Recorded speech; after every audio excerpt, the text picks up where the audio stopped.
Human values and professional ethics అని మనకు intermediate స్థాయిలో ఒక పేపర్.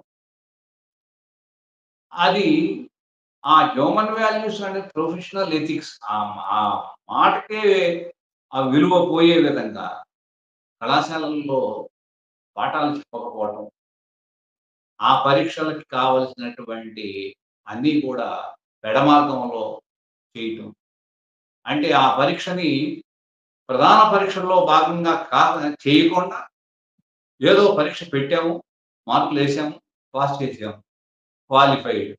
ఆ పరీక్ష మార్కుల్లోని లెక్కలోకి తీసుకోరు. క్వాలిఫై అయితే చాలు. కానీ చెప్పేదేమిటి? చెప్పాల్సిందేమిటి? హ్యూమన్ వాల్యూస్ మానవతా ప్రొఫెషనల్ ఎథిక్స్. మరి ఆ human values and professional ethics అనేవి వాడు నేర్చుకుంటే ఏ విధంగా